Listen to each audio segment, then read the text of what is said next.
네, 2018년도에 저희가 152개의 지표를 행정과 협의를 했습니다. 그리고 2019년 수원지속협에서는 이행평가 모니터링 보고서를 제작하게 되었는데요. 위원님들의 헌신적인 참여가 있었기에 가능했었습니다. 다시 한번 진심으로 감사드립니다. 이 과정에 직접 참여해 주신 한승근 박사님께서 먼저 말씀을 해주시면 좋겠습니다. 직접 참여자로서 이행평가 모니터링 보고서에 대해서 말씀 좀 해주시죠. 2018년도는 2019년도 이행 모니터링 보고서가 나오기 전에 1년간의 준비 과정이라고 할 수 있을 것 같습니다. 2018년에 지표에 대해서 다시 워크숍을 진행하면서 행정과 지속협 위원들의 의견을 다시 수렴하고 또 그 수원시정연구원을 통해서 수원시 2030 지속가능 발전 그 목표 이행을 위한 그 목표별 기본 전략을 수립하게 됩니다. 목표별 전략이랑 담당 부서 그리고 담당 부서 추진 과제까지 확인을 했습니다. 그래서 이행 평가 방안 요거를 또 우리 박종원 국장님 엄청 고생해서 잡으셨죠. 그래서 그 이행 평가의 취지와 관점에서 정말 우리가 다 같이 여기서 지구에서 살아남기 위해서 해야 된다는 지구호의 공동 작업, 그리고 환경, 경제, 사회의 균형적인 이행 평가를 하겠다. 시민의 삶의 질을 진단하겠다. 그리고 우리 도시의 전환. 이렇게 해서 그 이행 평가의 취지와 관점을 잡고요.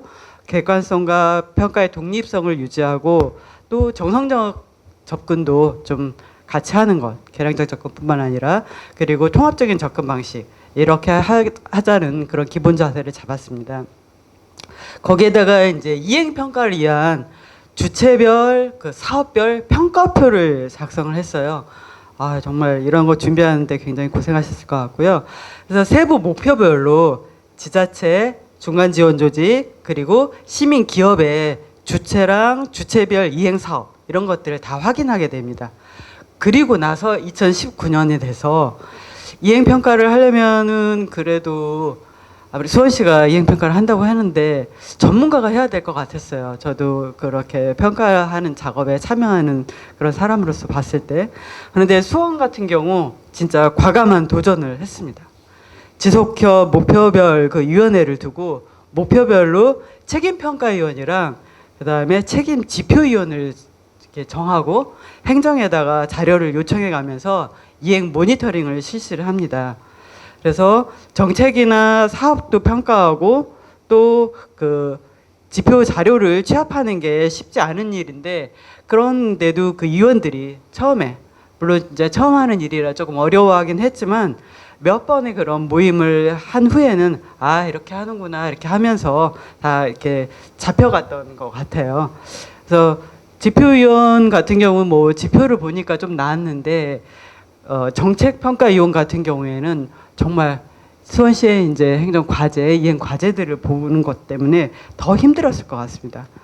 정말 그 안 될 것 같은 일을 해낸 거예요.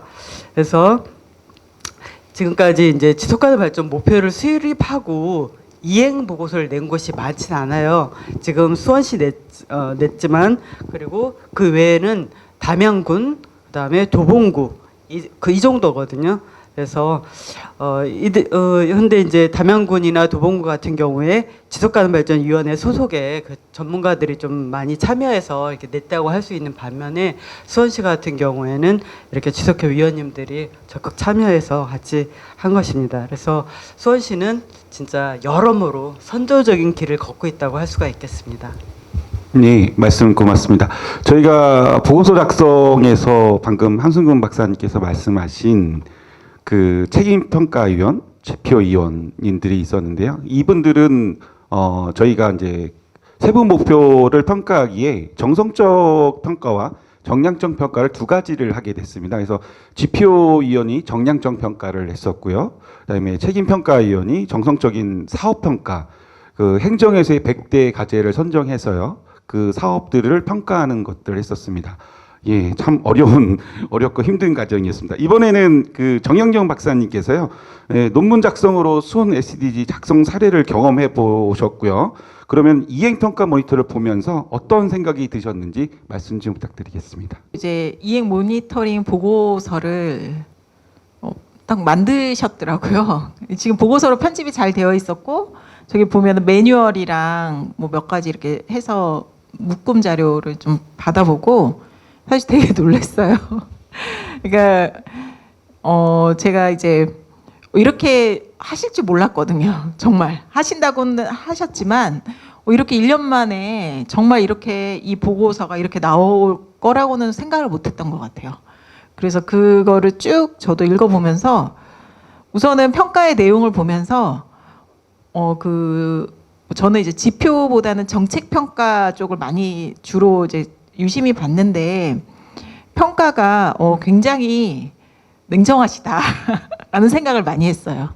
그러니까 보통은 이제 우리가 만든 목표고 이러면은 그 평가도 평가의 내용에서 비판적인 것보다는 좀 잘한 걸 많이 드러내고 싶은 게 사람의 마음일 거라는 생각을 했거든요. 근데 굉장히 좀 냉정하고 제한사항이 굉장히 많았어요. 그래서 저는 그 제한사항들을 쭉 읽으면서 이거 이제 정책평가이기 때문에 그러면 이런 제한사항들이 수원시 행정에서는 어떻게 받아들여질까? 이런 궁금함이 좀 일어났던 것 같아요. 그래서 그럼 구체적으로 그러면 이런 제한사항 관련돼서 그러면은 수원에서는 다시 또 행정하고 이것을 받아들일 수 있는 어떻게 이걸 모든 게 반영될 수 있는 건 아니니까 반영될 수 있는 또 그런 논의 과정이 만들어지는 걸까? 뭐 이런 궁금증들이 좀 일어났었고요. 그래서 이제 이렇게 구체적으로 과제의 이행 그리고 정책에 대해서 이렇게 구체적으로 제안을 하고 평가를 하고 그게 만약에 수원의 행정에서 또 받아들여지고 다시 이 순환 과정을 가져가면 정말 많은 것들이 변하겠구나라는 생각을 좀 하게 됐던 것 같아요. 그래서 이제 저는 이제 그런 생각을 하면서 좀 놀라웠고 이제 이 제 논문의 또 연속성으로 보자면 제가 이제 사회적 학습이라는 관점으로 이 논문을 썼잖아요. 근데 이제 논문을 쓸 때 이론 검토를 좀 많이 하거든요. 그러면 이론에서 사회적 학습을 다양한 학자들이 이렇게 정의를 해놓은 게 있어요. 근데 대부분의 많은 학자들이 머물고 있는 지점은 인식과 관점의 변화까지예요. 그래서 저는 거기에다가 이제 제가 더 저의 새로운 정의, 사회적 학습 이런 거다라고 정의를 한 거는 실천을 통해서 사회 변화를 만든다를 저의 정의로 했었고, 그랬을 때 이제 제가 이제 논문 심사나 이런 과정에서 그렇지만 사회 변화는 이 수원의 사례가 못 보여주는 거 아니냐. 아직까지는 그냥 산출문만 나오기 때문에 이런 이야기를 많이 했었는데 저는 이행 모니터링 보고서를 보면서 이게 이제 어떤 실천을 통한 사회 변화, 지속가능 도시라는 사회 변화까지도 수원 사례가 얘기해 줄 수 있겠다라는 생각을 좀 했어요. 그래서 개인적으로는 이제 이런 이행 모니터링 과정에 대한 것을 좀 더 연장해서 좀 더 연구를 해봐야겠다. 그냥 연구자 입장에서는 이제 이런 생각을 좀 했었고, 그래서 이제 계속 그 민과 관이 어떻게 논의해서 이런 과정들을 이제 이후 계속적으로 받아들이고 피드백 과정을 가져갈 것인가, 좀 이런 부분에 대한 심도 있는 논의가 이제 앞으로도 진행됐으면 좋겠다 이런 생각을 했습니다. 네, 말씀 고맙습니다. 저희가 이제 평가서를 작성할 때 위원님들이 이렇게 냉정하게 평가를 하셨다라고 말씀하시는데 저희는 그런 거 못 느끼고 계속 진행했던 것 같아요. 근데 결과적으로는 외부에서 보실 때는 그렇게 평가를 하셨다 이렇게 생각을 하신 것 같습니다. 자, 마지막으로 이창원 교수님께서 SDG 연구를 하시는 분이 수원의 이행평가 모니터링 보고서를 한번 보시고 어떤 의미를 담고 있는지 말씀해 주십시오. 네, 제가 이제 그 SDG 지역화를 위한 그 모니터링 과정 관련한 이제 보고서를 읽었어요. 약간 이제 일반인이 읽기는 좀 어려울 수도 있을 것 같은데 그 처음부터 끝까지 잘 읽어보니까 딱 한 가지 느낌이 들었어요. 느낌적 느낌 단어 공감이었어요. 제가 제일 좋아하는 단어 중에 하나가 공감인데 타자에 이르는 가장 선한 길이라는 게 공감이라고 합니다.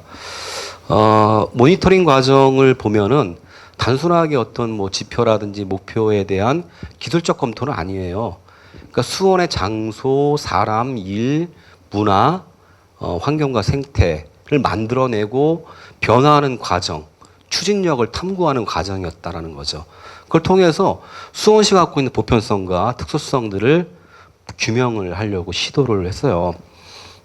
단순히 수원에 대한 어떤 이해가 아니죠. 그것은 아까 얘기했던 공간과 일상과 관련되어 있는 나의 삶, 이웃의 삶인 거예요. 우리 공동체의 삶을 이해하고 재해석하는 과정이었던 것이 아닌가라고 생각이 들어요. 사실 그 이행 모니터링 과정을 보면서 어떤 느낌 들었냐면 아름다운 것만 보여주지 않았잖아요. 그죠? 수원에 다양한 삶이 있어요. 또 위계가 있어요. 가난한 자가 있고 부자가 있고 그죠? 소외되는 사람들이 있죠. 지속가능 발전 목표는 두 가지의 원칙이 있어요. 뭔지 아시죠? 첫 번째, 누구도 소외되면 안 돼요. 어떤 곳이든 또 소외되면 안 되는 거죠. 그렇죠? 이런 부분들을 잘 드러내기도 했어요. 다양한 삶의 양상들 그리고 도시 공간 속에서 일상의 어떤 관계들, 도시 경제에 변화하는 다양한 측면들, 지속 가능한 도시를 향한 다양한 추진력과 역동성들을 잘 보여주고 있지 않았나 생각이 좀 들었어요. 네, 말씀 감사합니다.